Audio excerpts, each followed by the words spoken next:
All right, I wanted to take a look at the techniques for integrating continuous mass distributions in order to compute forces and potential energy functions. And so these are gravity applications, but these techniques you'll find will also work for charge distributions when you get to Physics 2AP. And so if we have 2 point masses, we've already learned that the force of attraction between them is equal to g times the product of the masses divided by the distance squared. So we can say that a small amount of force that is being applied to the mass, dF, is going to be equal to gm times a little tiny bit of mass divided by r squared. And so that just follows from this. If we have a differential amount of mass, then we have a differential amount of force. So we've got a little tiny dF. So the idea then in integrating continuous mass distributions can be seen by this next example. Let's say that we want to find the net force of a one-dimensional rod of mass m and length L on a point mass m.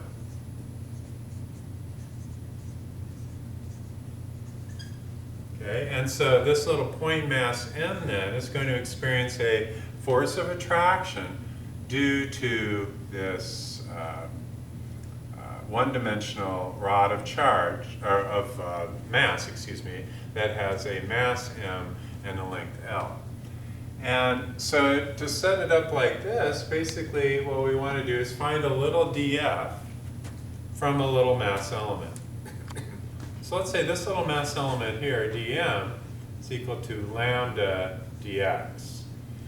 Okay, where we'll define lambda to be our mass per unit length, m over L, but also equal to dm dx.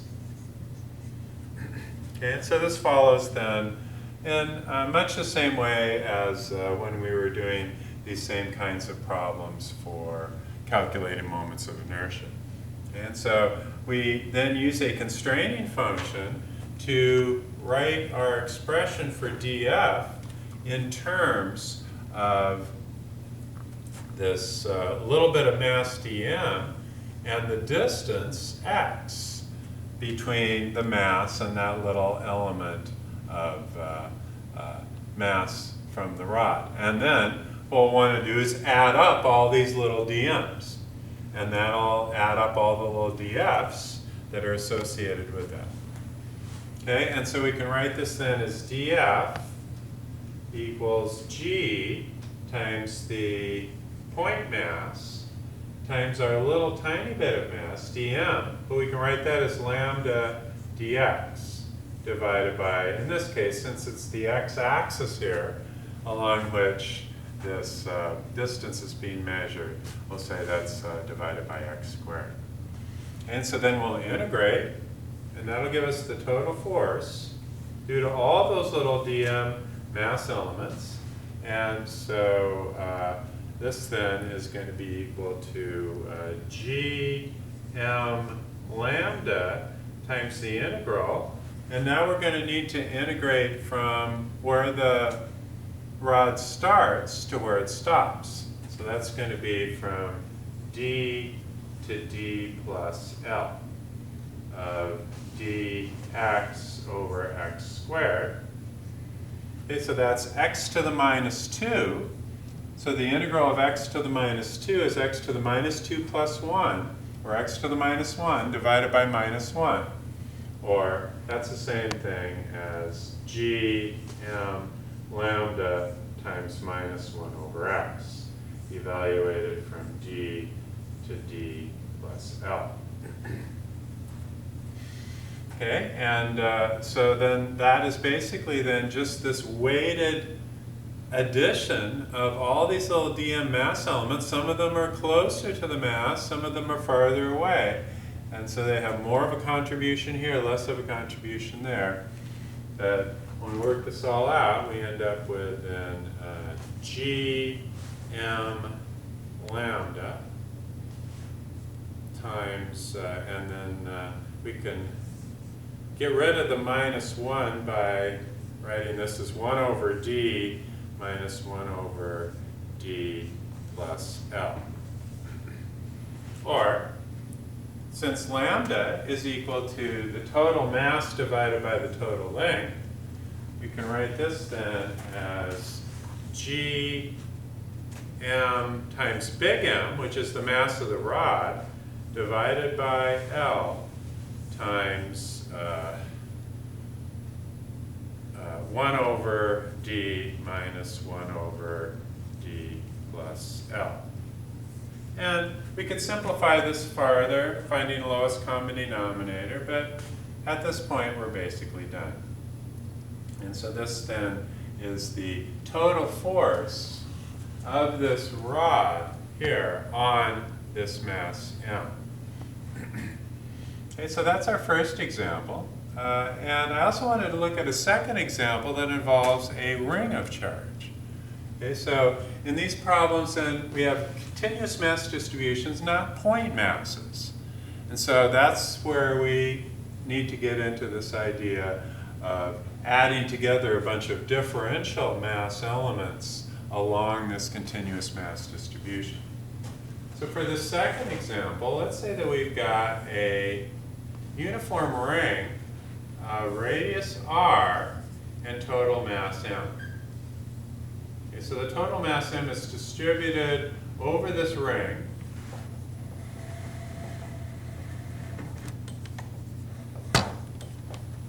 And then let's say we have a second mass here, little m. Okay, so this is similar to we have here, where this was our mass big M, and this was our mass little m. This was our continuous mass distribution. So here again, I'll call the total mass, in this case of this ring, big M, and the radius is r. Okay, so for this problem, I'm going to do this two different ways. Let's say that this distance 2 from the mass to the center of the ring is, let's say that that is d. And this distance here is going to be the distance from a little mass element, dm, to this mass here. And so associated with this then, we're going to have a little bit of force, df. But we'll also, if we go to the other side of this ring, we'll have a little dm mass element through the same distance r. And associated with that, we'll have an attractive force that'll point like that toward this mass element. Okay, and so this angle is theta, but if you use your spatial relationship ability to visualize this, you'd see that you would also have a complementary pair here, where this mass element that's coming out at us is going to shoot, there's going to be a little df that'll shoot out that way. But then for the part of this that's on the other side, there'll be a little df that'll shoot out that way. So for every one of these df's, there's always one on the other side that is going to cancel out the vertical component. So in other words, the df sine theta components will cancel in pairs.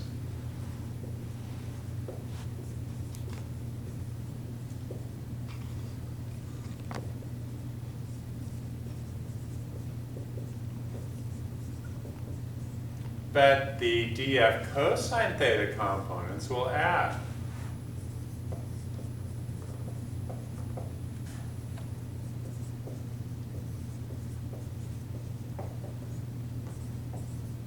And this is all around the ring, not just at these two extremal points there, but at this point and that point, at this point and that point, you're going to have these complementary pairs in which the df cosine theta component is always going to survive and the df sine theta component is always going to cancel. So therefore the total force is equal to the integral of df cosine theta. Now what's df in this case? Well, df is just this little bit of force between any one of these given mass elements, we've already seen what that looks like. It's g times the mass times dm over r squared. Now in this case, r can be written in terms of the radius of the ring. So this is a ring, mass m, radius r. Okay, so the total mass m of the ring is broken up into a bunch of little dm segments. So df then is gm times dm over r squared. Now, in our previous example, we wrote that dm was equal to lambda dx. And we could write here that dm is equal to lambda times r d theta if we wanted to, but this would be a different theta from that one. However, that's not totally necessary here because the r's are the same for every one of these little dm mass elements. And so that means that the gm over r squared is a constant. And so we're going to be able to pull those out of the integral and just integrate with respect to dm.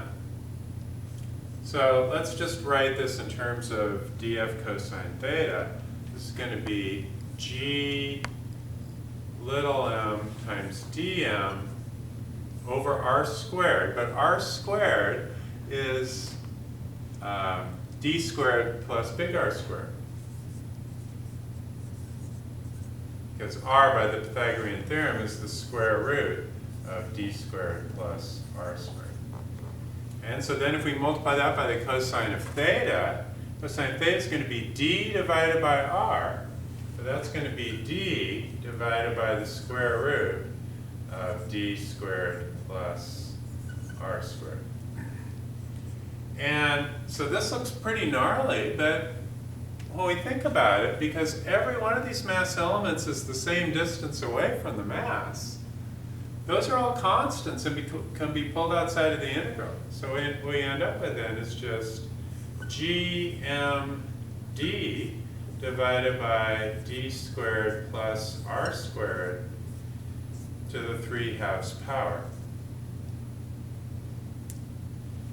Here's the 1/2 power, this is the 2/2 power.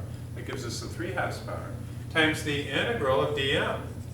So all the little dm's just have to integrate out to be the total mass of the ring. And so our result then is that this is equal to g little m big M d divided by d squared plus r squared to the 3/2 power. And we could write this times some unit vector that points in the x direction, because this is going to, the y components are going to cancel, but the x components are going to create an attractive force that's going to draw the mass toward the center of that ring. Okay, and so this again is a result that's obtained by just finding a symmetry in the problem, noticing that the df cosine theta components will add, but the df sine theta components are going to cancel. And so then just integrating the surviving component, realizing that the only thing that's going to vary that's not a constant is the mass. And so we just add up all the little dm's, and that gives rise to the total mass. Okay, so that's method one. But there's a different approach that we can take to solving the same problem using gravitational potential energy. So I'd like to do that next. What we saw in a previous lecture is that the force is equal to minus du dr for a radial force field times some unit vector that points in the r hat direction. And so this is true then for a radial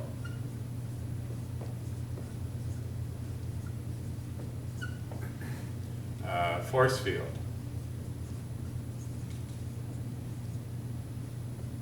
Now by radial here, I just mean that the effect comes in essentially that's associated with this thing being purely a function of r. Okay, so in other words, the force between two objects is g m1 m2 over r squared. But if you take the potential energy function, U equals minus g m1 m2 over r, and then differentiate that with respect to r, you get that the force is equal to minus g m1 m2 over r squared times some unit vector that points in the r direction. So this is what we would then call a purely radial force field that is associated with this. However, if we're dealing with, say, a mass near a ring of charge, then the force field is just a function of x. And so this expression then can be rewritten fx equals minus the partial of u with respect to x, I hat, and fy is equal to minus partial of u with respect to y, j hat. So in other words, if we are able to compute the potential energy function for this ring at the location of this mass m, then all we have to do is know how to take derivatives and we can find the force. So this is an alternative method. And we notice that over here we had to pay attention to complementary pairs of masses and then see how those components are adding and canceling out. Whereas over here, because potential energy is a scalar function, we don't need to do that. All we need to do is write the potential energy function and then integrate it. So how would we do that? Well, if u is equal to minus g m1 m2 over r, then du is going to be minus g, in this case, m dm over r. Okay, so this is our distance r, just like before.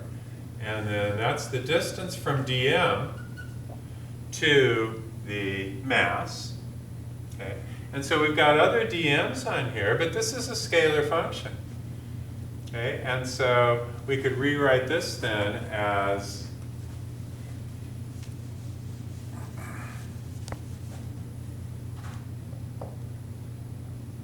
minus g m dm divided by the square root of x squared plus r squared, which is a constant. So then we can say u total is equal to the integral of du. So that's just the integral of minus g m dm divided by x squared plus r squared, square root. And once again, using the same argument as before, all these little dm's are the same distance r away from this mass m. So those are constants. So we can write this then as minus g m divided by root x squared plus r squared times the integral of dm. And so that'll just give us minus g little m big M, this is 0 to big M, divided by r, square root x squared plus r squared. Okay. And so what we'll notice here then is that this u function, r is a constant here, and so this u function is only a function of x. So that means that fy is equal to 0. Because it's the derivative of u with respect to y, but there's no y dependence on this u function. And so there is no component of force acting in this perpendicular direction. Now, does that make sense? Well, we already showed that the F sine theta components canceled when we did this using a force evaluation of point by point of all the different forces that are acting on complementary pairs. But this is just a more mathematical way of solving the same problem. And so that means then that since Fy is equal to 0, we can rewrite Fx as the total derivative, because there is no y dependence on u. So we can just write this as minus du dx times unit vector in the I hat direction. And then we'll take this value for u and plug it in.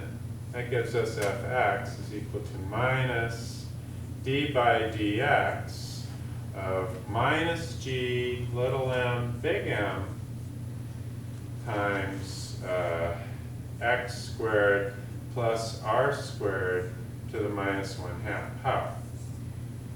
You know, I'll write it that way just because I think it's a little easier to take the derivative that way. So this is going to be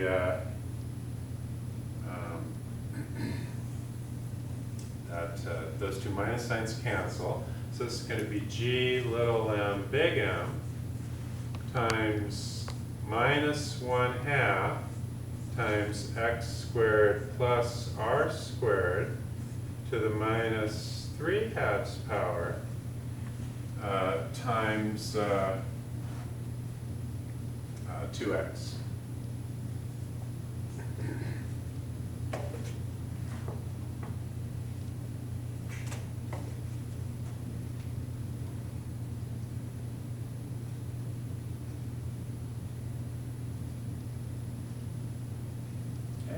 And so then we can rewrite this then as the 1/2 and the 2 are going to cancel, so that'll give me g little m big M times x divided by x squared plus r squared to the 3/2 power. But in this case, we had called this x here, because as we change that value of x, we would change the total value for the force. But now we can evaluate x at x equals d. So if we do that here, then we just end up with g little m big M d divided by d squared plus r squared to the 3/2 power. We compare that to what we got over here for the force, and we see that those two are the same. So that means that we have an alternative way then of finding the force. We can either first find the potential energy function, which oftentimes is easier to do because you don't have to find components, because this is a scalar function. And then just simply differentiate that function in order to get the force.